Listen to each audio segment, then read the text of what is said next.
All right. Hello, everyone, and I am super excited to be going live here today. I am grateful to God. Honestly, today has been crazy, right? Crazy. How do I mean? I decided to go live on YouTube for the first time. Just a bit of background, we have been doing this going live from live stream from a streaming service, right? StreamYard. But this time decided, you know what, let's do this live on YouTube and see how that goes. All right. So today we are talking about a very important topic. But who am I, first of all? My name is Tolu Ekwe, and I am a family life coach. I am here because I know that you listening to me, yes, you, someone has joined in. I'm excited to have you here, that you are here because you want to know how to enhance your marriage, how to improve your marriage, how to become a better version of yourselves as a couple. Just the same way we all seek to improve on ourselves as individuals. And this is a very important thing, very noble thing to aspire to, because not everyone aspires to that. Some people expect everything to be just automated, we'll just get the hang of it. We'll just try our best and see how it goes. So, today we're going to be talking about limiting beliefs. What are limiting beliefs?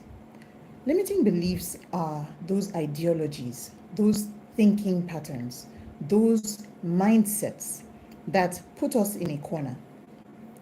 Research has shown that you can put mice in a box and lock it, and they would be trying to escape and trying to escape, and they would see that because there's a lid, because there's something stopping them from getting out, that there's no point. They will get to a point where they don't even try anymore. It's now a mindset. It's now a trap, because they're now conditioned to think that they can never get out of here, and so why bother? Do you know that we behave the same way as human beings? That we develop ideologies, thoughts, thinking patterns, mindsets that keep us trapped in a particular area, in a particular space, in a particular lifestyle or way of thinking.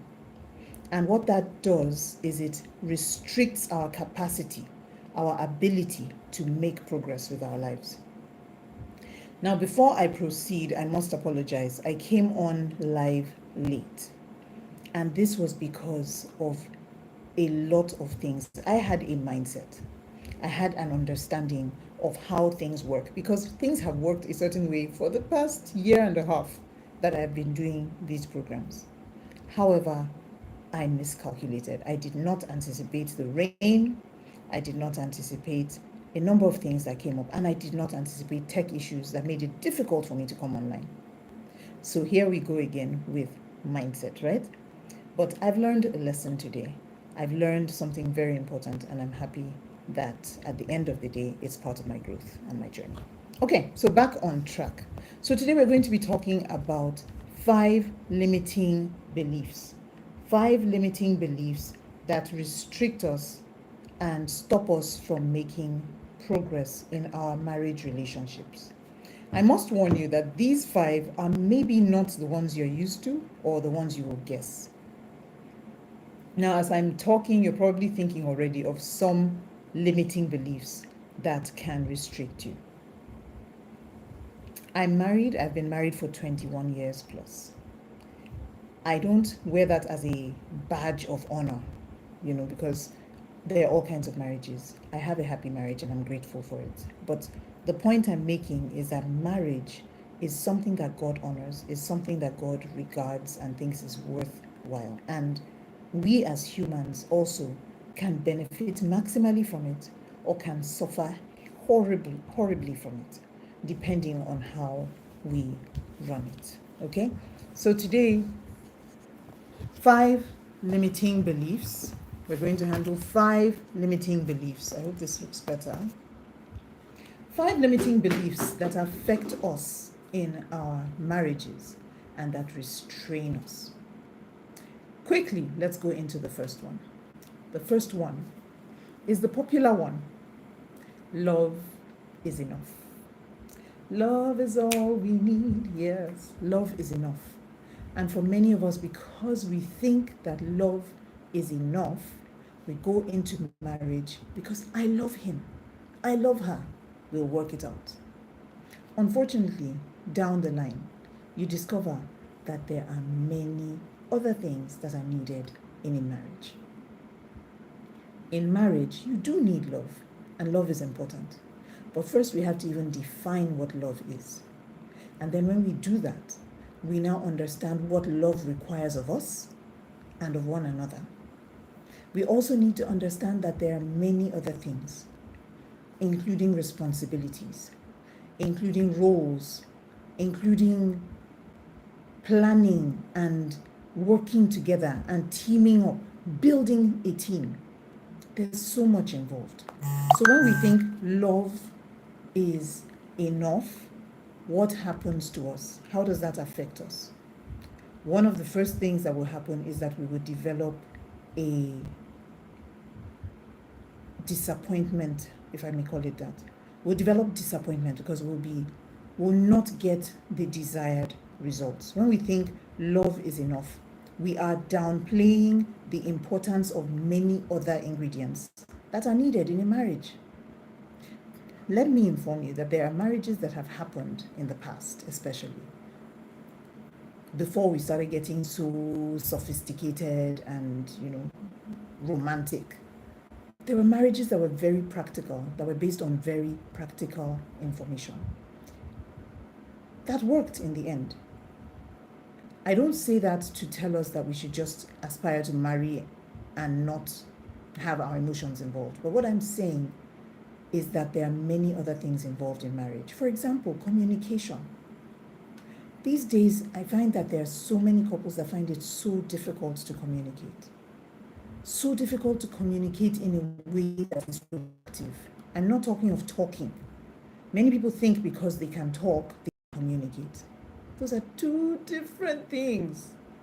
Some people, in fact, talk so much that they are not communicating. Others don't talk, and yet they are communicating. So that lets you get some insight into communication. And of course, we've talked about that before on this channel, and we will talk about it some more. But communication, putting in the effort, making sacrifices, compromises, being able to team up and to factor in the other person's interests and not just yours. Those are some of the many ingredients that are needed for a good marriage. Of course, to be able to achieve that, there's a lot more. Talk about mentorship, talk about learning the right material, knowledge, applying the knowledge, accountability, so many things are involved. So if you think it's only love that is needed, what tends to happen is two people fall in love, whatever that means. And I say that because different people have different understanding of what falling in love means. Is it an emotional thing? Is it something you express physically by hugs and kisses, or by even further going and crossing the line and going into sexual intimacy? Different people have different ideas.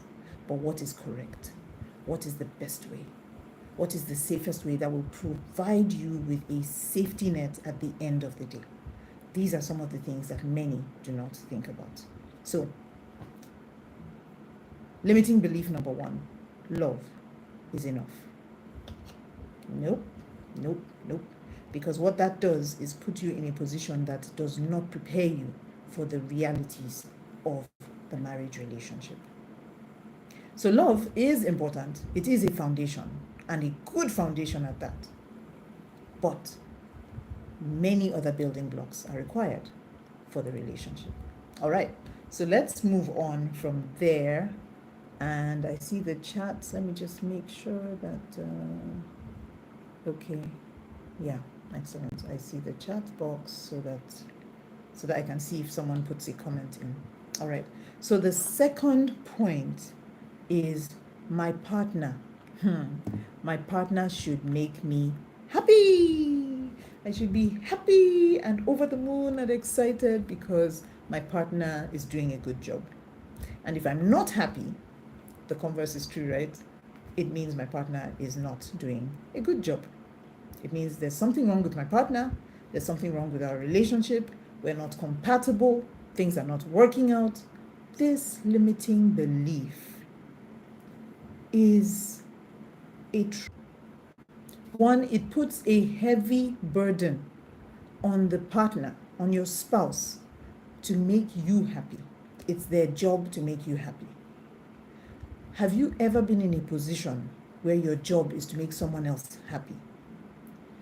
If you're a clown or a comedian or you get paid for making people happy, you kind of look forward to when the time is up, right? So that you can relax. You don't want the permanent, endless job of just making other people happy. Obviously, they're not asking you who's going to make you happy. The other thing is that that's not the assignment of marriage. You don't marry someone so that they will make you happy. The intention is flawed.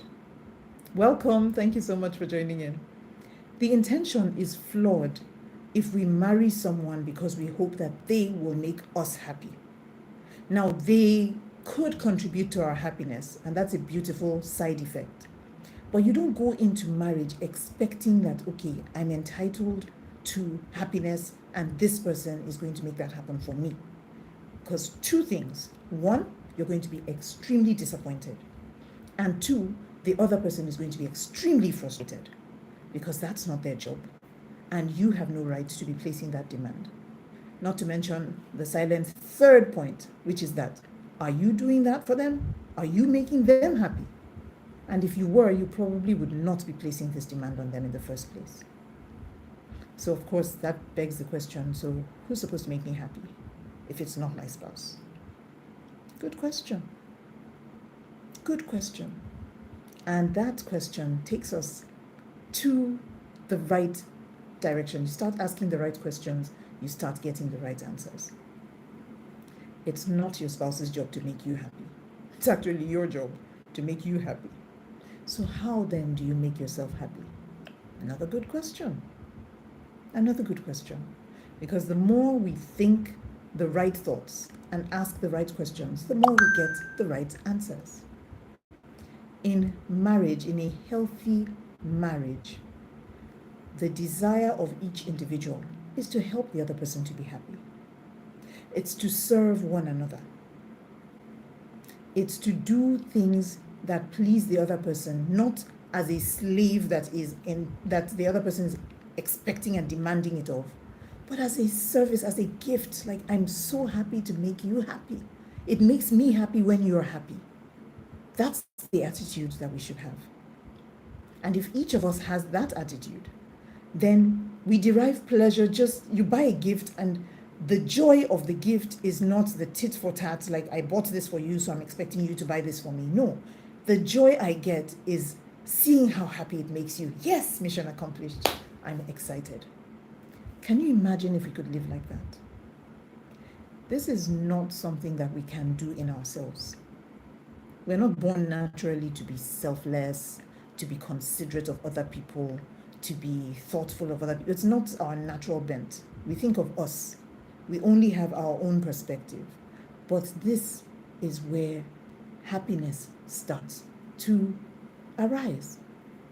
First, you understand the things that make you happy and you pursue your happiness. But also, you find joy in making other people happy. Some of the happiest people in the world are people who serve others, who do things for others, to help others, especially others who cannot even do it back for them, who cannot help them. That is a sign that many times what we think will give us happiness is not what gives us happiness. Okay?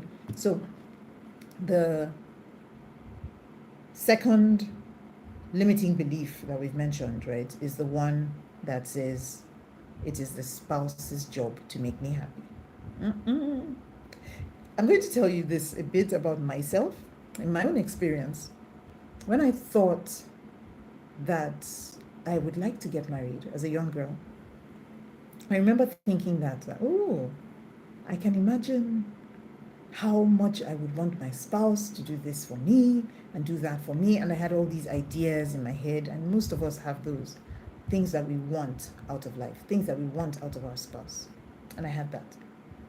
But then God actually taught me that I was setting myself up for failure. And I teach a lot of people now, especially as a marriage coach, that you don't want to put that burden on someone else, because that's not their job. You find your happiness in God, you find your happiness in yourself and the things that make you happy, and you find your happiness in service to others, including your spouse, including your family. Okay, so your spouse is not the source of your joy, but the source of your happiness. They will do things that will make you happy, but they'll also do things that will drive you nuts because nobody comes as close to you as your spouse. And so that's normal. So if they are your source of happiness and they are the foundation and the basis for your happiness, then what that means, yay, welcome, Annie, thank you so much for joining in. So what that means is that your spouse is the reason why you are happy. So the day they are upset, you are finished. You have nothing. That's a limiting belief, and it limits us and restricts us and stops us from achieving the best that we can have out of our relationship. I want to say thank you again to any Global.media, amazing organization that has helped us in so many ways. In fact, my book, my husband and I wrote a book, Raging Waters, and that book was promoted by Global.media, Eni Osong's company, and he also helped to push it to where it's now a bestseller. It became a bestseller on Amazon. So if you want to get that, also I'll be dropping the link on the chat in this video, okay, so that you can get a copy. Amazing organization. If you want to get your book published, please reach out to Global.media. All right, so we've talked about 2 limiting beliefs. A third limiting belief, we've talked about, the first one was love is enough, right? And we said love is not is not enough. It is very important. It is foundational. It is necessary, but it is not enough. Now, the third one very interesting one that is a challenge for many marriages. You're welcome. You're welcome. Thank you so much, Annie. One big one that is a challenge for many marriages is every man for himself. Every man for himself. What do I mean? It baffles me, and in counseling couples, one of the things that I find very shocking is that I don't like anybody disturbing me, I don't like anybody touching my this or getting onto my that, or no, you keep your this and let me keep my that. Why did you get married? Marriage is the choice to share your lives together. It's like, I've been walking alone, you've been walking alone, you've been walking alone. Hey, come, let's come together and walk together.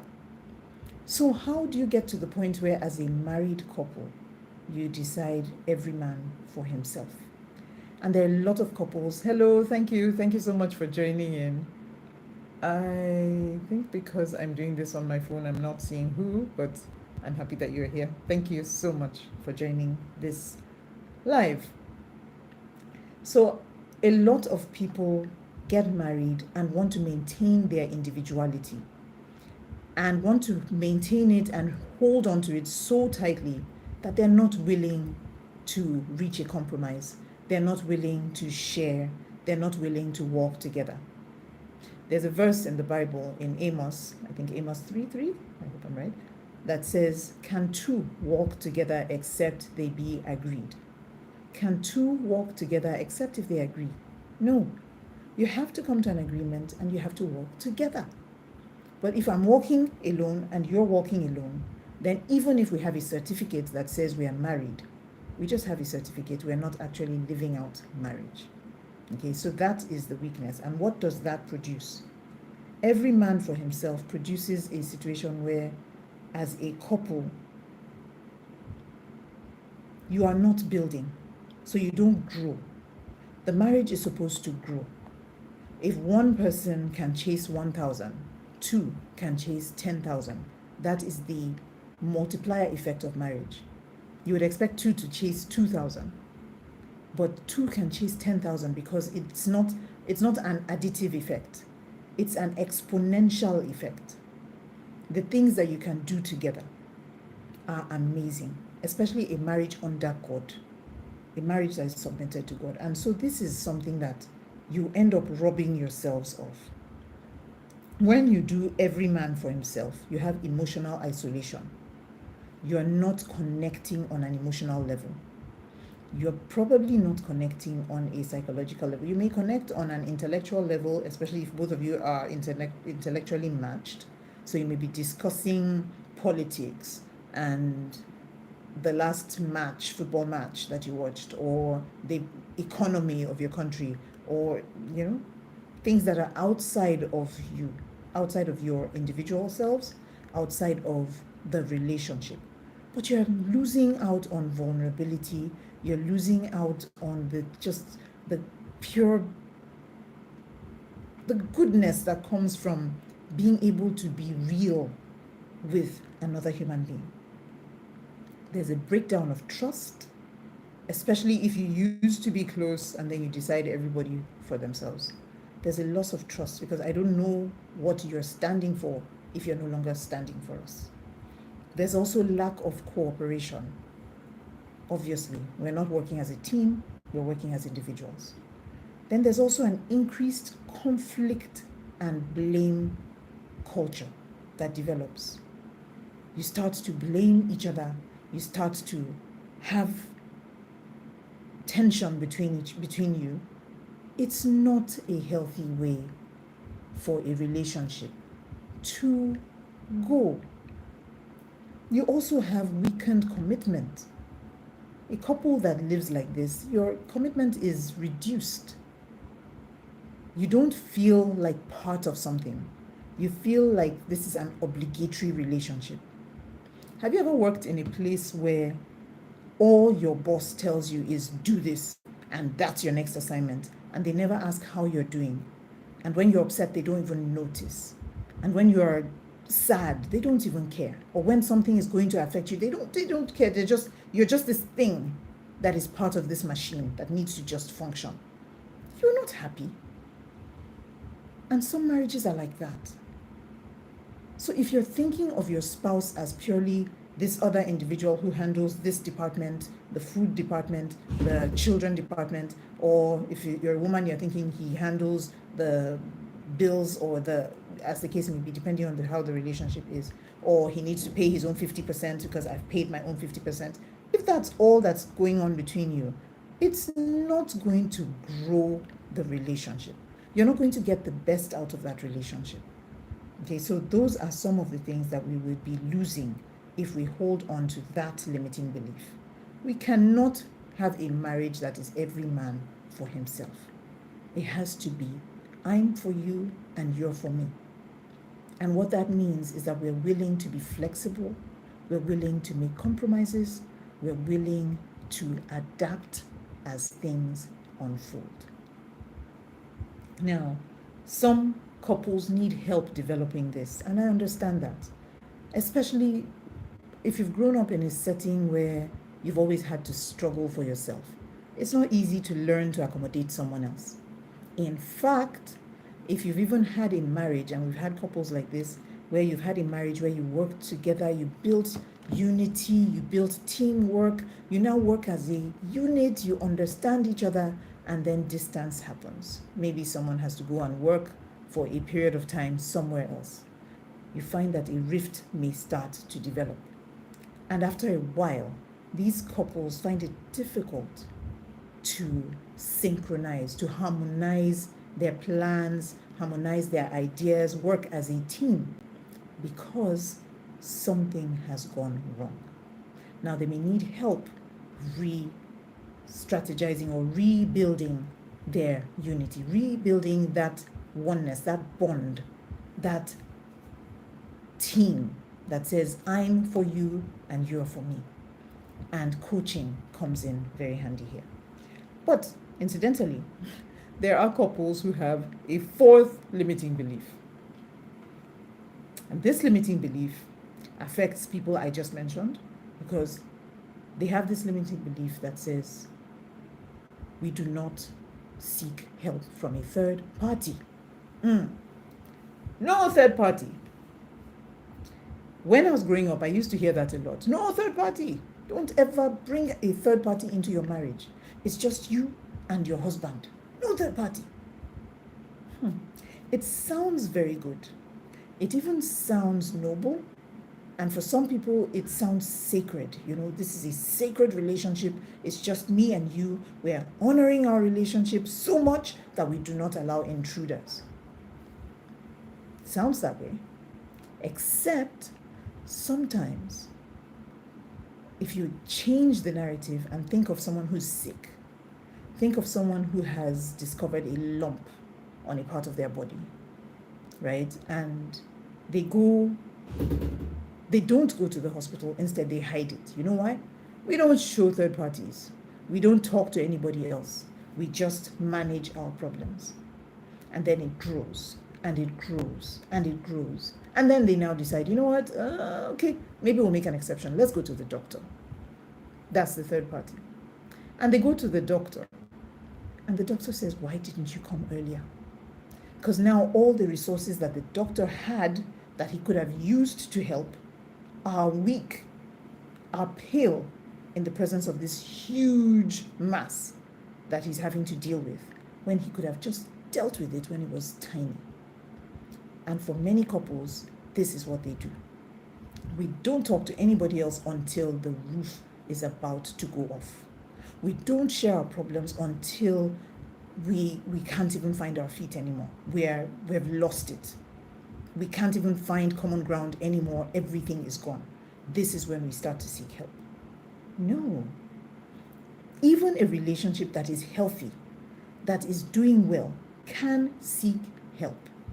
Not help to rescue the relationship, but help to grow it, help to improve it. Okay, listen, I don't really know how to do happy marriage. I'm coming from a background where things were not so good. I'm coming from a background where my parents were divorced, where there was a lot of abuse, where things were not, it wasn't a happy home, or I wasn't even in a home. I was raised among friends. I was raised among a team of people. I was raised in an orphanage. Recognizing that and saying, look, I want to go to this place. I want to get to the place where my husband and I, my wife and I, have such a healthy, happy relationship. But I don't know how to get there. And I don't know how to get there because I've never really seen it. I know that it's something that exists, or I've seen it in a few people, but I don't know how to get there. I need guidance on that. Is that a bad thing? It's not. I think it's noble. I think it's a beautiful thing, because what that says is I recognize my capacity, I recognize my capabilities, I recognize my weaknesses. I recognize that I'm not where I thought I could be, or I'm not where I need to be to get to where I want to go. Come and help me on this journey.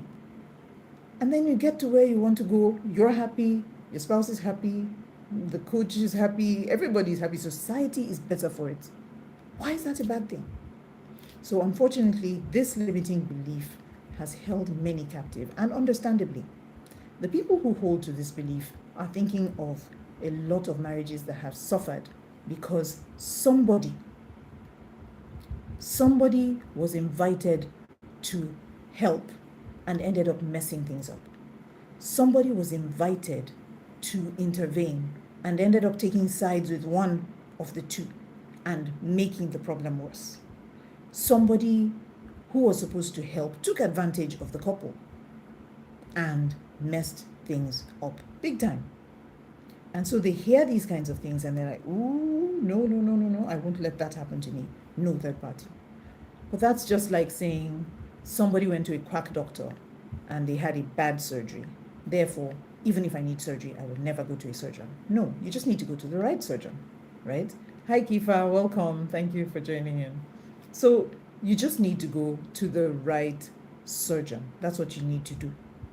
Or if you have you're hungry and you eat and you choke and you have a horrible experience, or you have food poisoning, horrible, you're retching, you have your bowel movements are 10 in 2 hours, you're just devastated by the experience. That means I should never eat again. No, it doesn't. It just means that you now need to either be more careful with your selection of what you eat or how you eat it so that you don't have that accident. It's the same thing. Okay, so that's the fourth limiting belief. And the final one that we're going to take today is the limiting belief that says,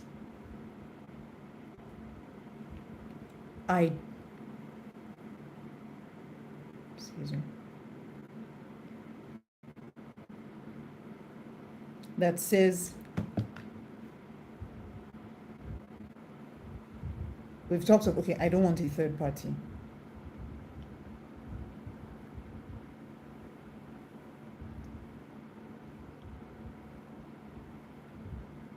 Okay. So I don't want a third party is the fourth one. Okay. And the last one today, limiting belief,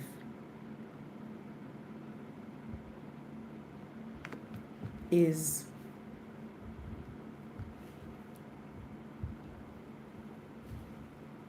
excuse me. Okay, I've talked about that one already. Yeah. The last one is marriage will limit my freedom. Marriage will limit my freedom. And this one is a belief that many people hold before marriage and maybe even avoid marriage because I don't want someone to come and put me in a box.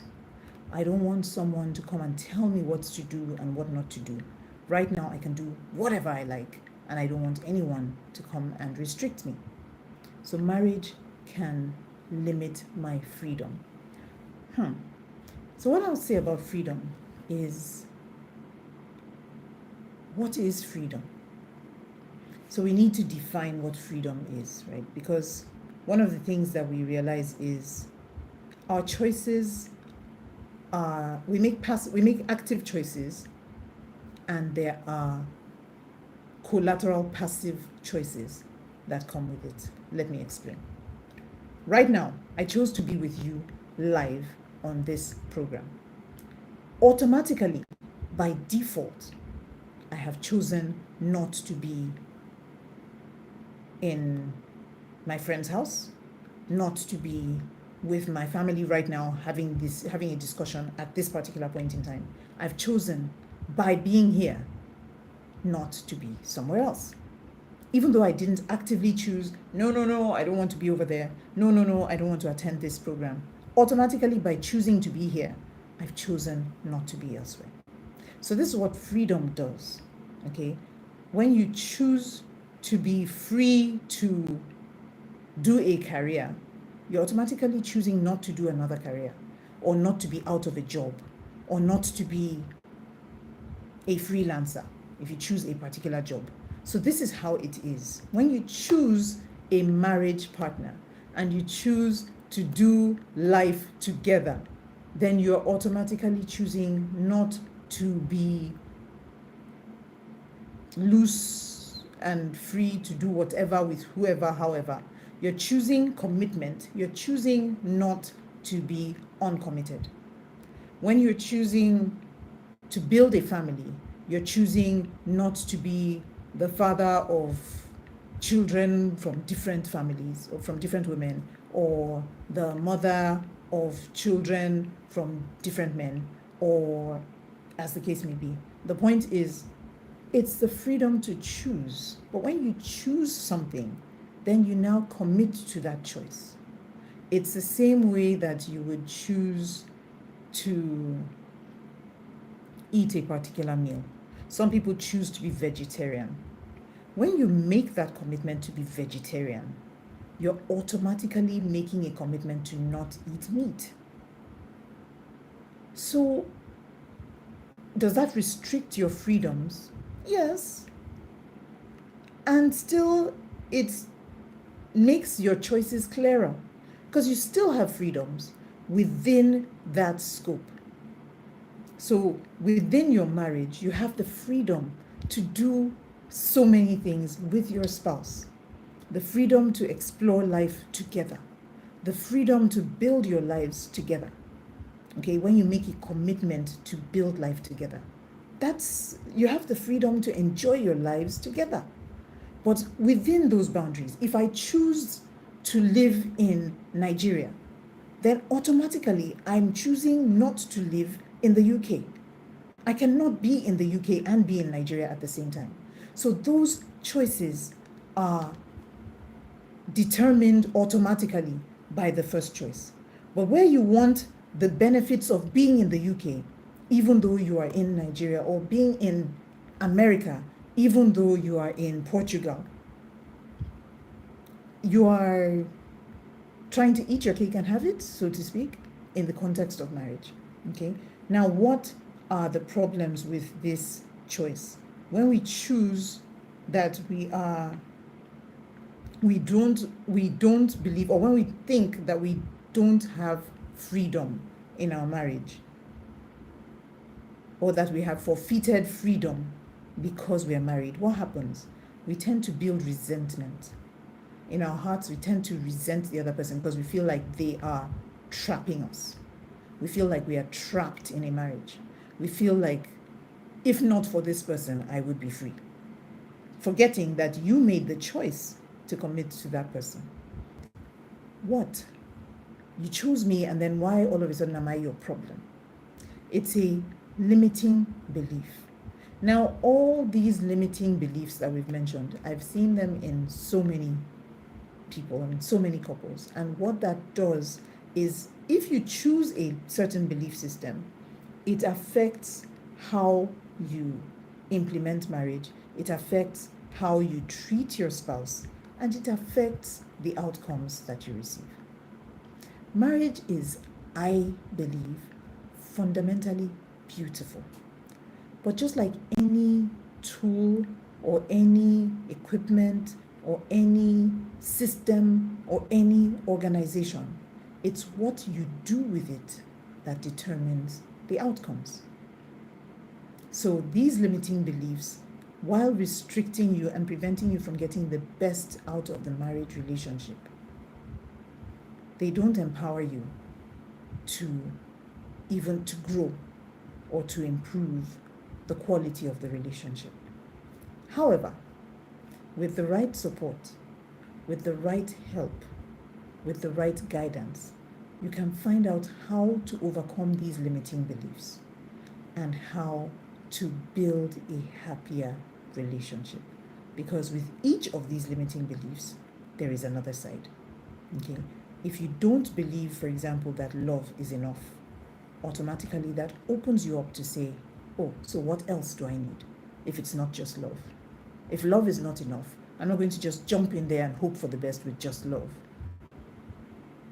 Because while love is important and we need to understand what love is, we also need to understand the other things that we need in addition to love that help us to express this love better. And this is where counseling comes in. Many marriages do much better with premarital counseling. Don't wait until things are bad, which is what most people do. Even with your health, if you go to a doctor and say, what are the things I need to do to prevent diabetes, to prevent high blood pressure, you're better off than somebody else who waits, develops diabetes, develops high blood pressure, and then starts looking for the doctor. The same thing is true for marriage. I want to encourage people who want to develop a better marriage relationship, who know that the stakes against marriage right now are high. Depending on which country you're listening in from, there are high stakes in this thing. And for many people, they're even speaking against marriage as if it is not a good thing. But it is. It is. The only problem is, I think, or one of the problems is that most of the people talking about marriage today are people who are suffering. They have had a bad experience, and they've had a bad experience for different reasons. And I'm not in any way castigating people who are having a bad experience, because it could go either way, depending on who you marry, depending on why you marry, depending on how you implement marriage, depending on what you even understand marriage to be. But if all you've heard are the perspectives of people who have not had a good marriage or who have had bad experiences in marriage, and you're not learning the right things, building the right foundation, then you set yourself up for failure as well. All right, so that's what I wanted to share with us today. Let me look at the comments quickly and see if there's any. Thank you so much. Yes, Annie, I see your comment. I made it, Tolu. Love your kind words. You're a superstar in our community. Thank you so much. Thank you for that comment. I think the best help for married couples is helping each person to find happiness in themselves. Exactly what I was saying. We all benefit from developing mindfulness, so we build better relationships. Excellent. Thank you so much for that share. Thank you so much. Also, I see you, Kifa. Hello, everyone. Hello, Kifa. Thank you, Michelle. Thank you for joining in. Team Replay, beautiful souls. Okay. Thank you. Welcome. I see. Agree with you 100%. Marriage is the most beautiful relationship, but it takes work. Very important point. Marriage is a beautiful relationship, but it takes work. It takes work from both parties. It takes work from before the marriage, because the people need to know the right things and have the right mindset before they even embark on this journey of marriage. So I thank you so much for your shares, and thank you for joining in. And I look forward to seeing you again as we meet again subsequently. Thank you. I appreciate you for being here. Now, if you want to get coaching, you want to have a conversation about marriage, you're having challenges in your marriage, you're thinking about marriage, you want help, please don't hesitate to reach out. A lot of people have been helped. Today, I was at a ceremony where a number of couples, actually 4 couples, were joined. These are people who we counseled through a rough place to where they are now better equipped for the journey ahead. I say this because even though they're happy today, I could tell you now they're happy and everything is all hunky-dory. But the truth is, marriage takes work. They're happy today, but they have to keep working at their marriage. And that's the same way for you. All right, so thank you. Thank you so much for being here. I appreciate you. And do join us on the next live in 2 weeks. God bless and bye for now. Bye.